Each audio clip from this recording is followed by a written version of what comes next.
कौशाम्बी में कैबिनेट मंत्री डॉक्टर संजय निषाद महाराजा गुहराज निषाद की मूर्ति की प्राण प्रतिष्ठा कार्यक्रम में शामिल हुए।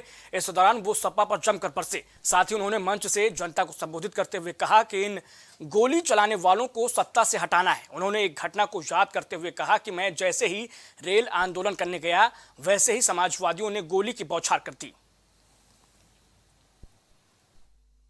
में भगवान राम ने निषाद राज को गले लगाया और उन्होंने सेना देकर रावण काज खत्म किया। उसी तरीके से इस युग में भी राम राज लाने के लिए कभी भगवान राम ने अपने अतीत में जब एक ही ऐसा रास्ता था, ये रास्ता बन रहा है, राम वन गमन बन रहा है। ये श्रृंगेरपुर धाम एक ऐसा रास्ता था कि कभी राम आए थे और इसी रास्ते गए थे और कोई दूसरा रास्ता नहीं था, इसी रास्ते और आगे गए थे। और 14 बरस बाद जब गए तो अपने वहां जब राज्याभिषेक हुआ, राज्याभिषेक होने के बाद उन्होंने जब अतिथिशाला में जब दूसरे दिन बुलाना था, जब कैबिनेट की बैठक में अतिथि बुलाना था तो किसी और राजा को नहीं बुलाया था। राम ने केवल अपने मित्र निषाद राज को बुलाया था और उन्होंने जब मिले तो कलम चला के कलम चलाकर राम राज का मतलब सुख का राज होता है। मैं इतने कहूंगा, ज्यादा नहीं कहूंगा। हमारे समाज में बहुत गरीबी है। देश भर में लोकसभा चुनाव की तारीखों का ऐलान हो गया और अब आचार संहिता भी लागू हो गई है, जिसके चलते लखनऊ नगर निगम के सभी जोनों में आदेश दिया गया है कि सभी राजनीतिक पार्टियों के पोस्टर बैनर तत्काल हटाए जाएं। इसी कड़ी में सभी लोग हजरतगंज चौराहे पर मौजूद रहे। इलेक्शंस के लिए पूरा लग गया है, उसको देखते हुए उसकी इन्फोर्समेंट के लिए नगर निगम की अलग अलग टीम्स अभी हमने उतारी है पूरे लखनऊ में। जो होर्डिंग बैनर जितने लगे हैं प्रचार सामग्री के लिए उसको हटाएगी। इसमें 296 के हमारे ऑफिशियल हैं और इसके साथ साथ जोनल गैंग्स हैं और सारे जोनल ऑफिसर को जिम्मेदारी दी गई है कि मॉडल कोड ऑफ कंडक्ट को स्ट्रिक्टली इन्फोर्स कराएं। और आने वाले दिनों में जो बाकी जो जिम्मेवारियाँ हमें डिस्ट्रिक्ट एडमिनिस्ट्रेशन द्वारा दी जाएगी, नगर निगम उसको भी पूर्ण करेगा। और इसके साथ साथ मॉडल बूथ बनाए जाएंगे। अशोर्ड मिनिमम फैसिलिटीज़ पे काम हो चुका है एक राउंड में और उसको स्ट्रिक्टली इन्फोर्स किया है। नहीं, सभी अधिकारियों के लिए निर्देश दिए हुए हैं।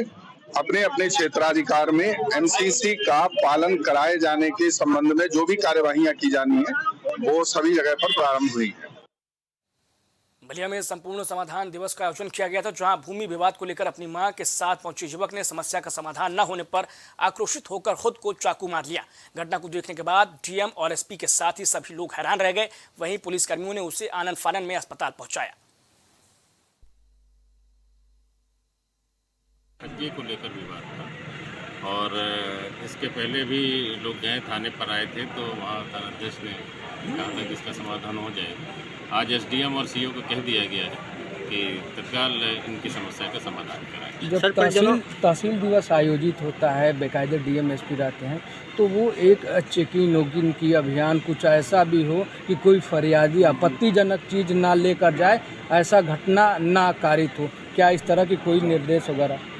नहीं, इसमें ये एप्लीकेशन के अंदर ही एप्लीकेशन लोग लेके आते हैं और उसी के बीच में बताया गया है कि वो रखे हुए थे। बाकी आज सभी को ताकीद कर दिया गया है और बच्चे की हालत भी डॉक्टर साहब से बात हुई है तो कोई खतरनाक नहीं है और शीघ्र ही इनका इलाज की व्यवस्था भी हो गई है और इनकी जो समस्या है उसका भी समाधान। सीतापुर में मासूम बच्ची के दुष्कर्म के आरोपी के साथ पुलिस की मुठभेड़ हो गई। इस दौरान गोली लगने से दुष्कर्म का आरोपी मनोज घायल हो गया। पुलिस और दुष्कर्म के आरोपी के साथ मुठभेड़ की घटना महज 12 घंटे के अंदर हुई। बताया जा रहा है कि आरोपी मनोज ने 5 साल की बच्ची से दुष्कर्म की घटना को अंजाम दिया था। मुठभेड़ में मनोज को पुलिस ने गिरफ्तार कर लिया है। मिश्रिक के अंतर्गत कल एक सूचना प्राप्त हुई जिसमें बताया गया कि एक 5 वर्ष की बच्ची के साथ में एक 35 वर्ष के व्यक्ति ने बलात्कार किया गया है। तो पुलिस के द्वारा उसमें पॉक्सो एक्ट और 376 के अंतर्गत मुकदमा पंजीकृत किया गया। इस व्यक्ति की गिरफ्तारी का प्रयास किया जा रहा था। ये व्यक्ति, इसका नाम मनोज है, ये थाना मिश्रिक का ही रहने वाला है। इसको आज पुलिस की टीम, जिसमें थाना मिश्रिक पुलिस तथा एसओजी की टीम शामिल थी, इनके द्वारा जब इसकी घेराबंदी करके गिरफ्तारी का प्रयास किया गया तो इसके द्वारा पुलिस टीम पर फायरिंग की गई। जवाबी फायरिंग में इसके पैर में गोली लगी है। घायल अवस्था में इसको अस्पताल में दाखिल किया गया है। बच्ची का मेडिकल व अन्य वैधानिक कार्रवाई करते हुए आगे की उसकी काउंसलिंग इत्यादि की जा रही है। पुलिस के द्वारा मौके पर लगातार निगरानी की जा रही है। इसको जल्द से जल्द 7 दिन के अंतर्गत चार्जशीट करते हुए इसको जो बड़ी से बड़ी सज़ा है वो पुलिस के द्वारा दिलाई जाएगी। खबर अलीगढ़ से, जहां चाकू से गोदकर युवक को घायल कर दिया गया। युवक की इलाज के दौरान मौत हो गई है। वहीं परिजनों ने बताया कि कारखाना मालिक से युवक अपने काम के रुपए मांगने हुए गया हुआ था। इसी बात से नाराज होकर कारखाना मालिक ने युवक को चाकू से गोदकर गंभीर रूप से घायल कर दिया। पुलिस ने कारखाना मालिक को गिरफ्तार कर संगीन धाराओं में जेल भेज दिया है। अतुल उर्फ बादल को रामू के द्वारा मारा पीटा गया था। पुलिस द्वारा तत्काल अभियोग पंजीकृत किया गया धारा 307 में और रात्रि में ही अभियुक्त को गिरफ्तार कर लिया गया। फिर भी कुछ लोगों के उकसाने पर इनके द्वारा इस तरह के कृत्य किए गए, जिस पर हम लोग आवश्यक विधिक कार्रवाई सुनिश्चित करेंगे। कितने लोग शामिल थे प्रकरण में अभी तक की जो जांच है उसमें से और अभियुक्त के द्वारा बताए गए कथनों के अनुसार अभी तक एक ही लग रहा है। फिर भी इनके द्वारा कहा गया है तो उस पर विस्तृत रूप से जांच करके आवश्यक विधिक कार्रवाई की जाएगी। सीएए नोटिफिकेशन के बाद जहां एक तरफ UP police high alert mode पर है, वहीं होली का पर्व भी नजदीक होने को लेकर पुलिस काफी सतर्क हो चुकी है। वहीं हर संवेदनशील इलाकों पर पुलिस बल भी तैनात किया गया। इस सुरक्षा व्यवस्था को लेकर डीसीपी अभिजीत आर शंकर से प्राइम टीवी ने खास बातचीत की है। सीएए नागरिकता संशोधन को लेकर के जिस तरह से नोटिफिकेशन आया, उस नोटिफिकेशन के बाद यूपी हाई अलर्ट पर रखा गया, क्योंकि साल 2019 में जिस तरह से विरोध और हिंसा देखने को मिली थी, उसके बाद से इस बार पुलिस भी काफ़ी अलर्ट है। जहां धार्मिक स्थल हैं वहां पर भी खास निगाह बनाई जा रही है। एक जगह पर भारी संख्या में लोगों को इकट्ठा भी होने नहीं दिया जा रहा। इस मामले पर ज़्यादा बातचीत करने के लिए DCP north Abhijeet R Shankar ji मौजूद हैं। सर, जिस तरीके से सीए को लेकर के जो नोटिफिकेशन आया था उसके बाद से पुलिस को साफ तौर से निर्देश दिए गए थे, संवेदनशील इलाकों में गश्त करेंगे, पेट्रोलिंग करने के दौरान कोई भी अराजकता फैलाता हुआ पाया गया तो उसके खिलाफ कार्रवाई की जाएगी। तो सर, इस चीज़ को लेकर के क्या कुछ प्लान तैयार किया गया, कैसे पूरी रणनीति तय की जा रही जिससे कि जो विरोध है उसको रोका जा सके? लखनऊ कमिश्नरेट का नॉर्थ जोन पुलिस द्वारा बहुत ज़्यादा हॉटस्पॉट्स हम लोग ने आइडेंटिफाई किया है कि अलग अलग हॉटस्पॉट जो कम्युनली सेंसिटिव है, जो क्राइम वाइज सेंसिटिव है, तो उसी जगह को हॉटस्पॉट चिन्हित करके वहीं पे हम लोग खास तौर से फोर्स डिप्लॉयमेंट किया गया है। रात में भी हम लोगों का डिप्लॉयमेंट रहता है। हम लोगों का फोकस यही रहता है कि जो पहले प्रेडिक्ट कर रहे हैं कि कहाँ कहाँ इशू हो सकते हैं और उसके पहले ही हमारा फोर्स वहीं पर पहुँचे और इशू सॉर्ट आउट कर दे। तो उसके अलावा जैसे आपने बताया कि अलग अलग जगहों पे ज़्यादा मात्रा में भीड़ इकट्ठा नहीं होने दे रहे, इसके 144 144 का आदेश भी आ चुका है।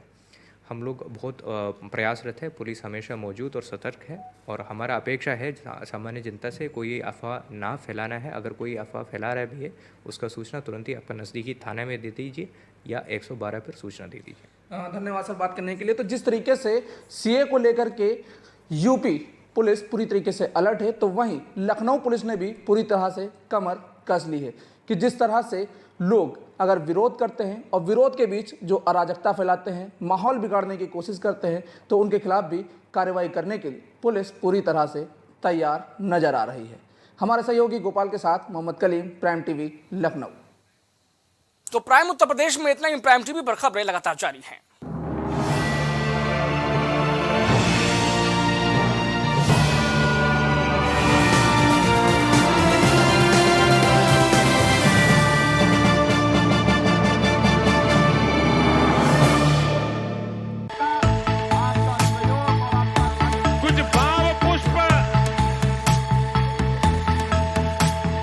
आप देख रहे हैं प्राइम टीवी, सच साहस सरोकार।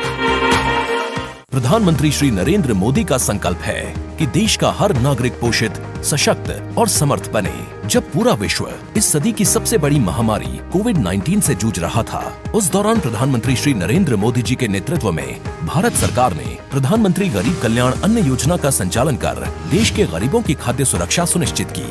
इसी संवेदनशीलता को जारी रखते हुए आज 80 करोड़ से भी ज्यादा लोगों को मुफ्त अनाज दिया जा रहा है। सभी को अनाज, पोषित समाज। हरे कृपा रामबाण तेल इस्तेमाल करने का क्या प्रभाव पड़ा? मैम, हमने टीवी पे ऐड देखा रामबाण तेल का, तो उसको मैं बच्चों से कह के मंगवाया। मेरे घुटनों में दर्द काफ़ी देरों से रहती थी। फिर उसको मैं 10-15 दिन इस्तेमाल किया। उसके बाद मेरे को काफ़ी राहत महसूस हुई। कामकाज में, भाग दौड़ में मेरा काफ़ी ठीक ठाक रहा। अब उससे हमको बहुत ज़्यादा राहत है। मैं मार्केटिंग का काम अपने आराम से कर लेता हूँ।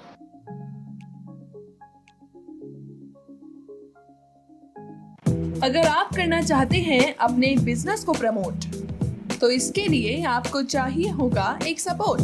बेहतर स्क्रिप्ट, शानदार ग्राफिक्स, बेहतर विजुअल, दिखाएंगे कमाल, जानकारी पहुंचेगी जन जन तक, आपका काम करेगा धमाल। इन सभी चीजों के लिए अब ना हो परेशान।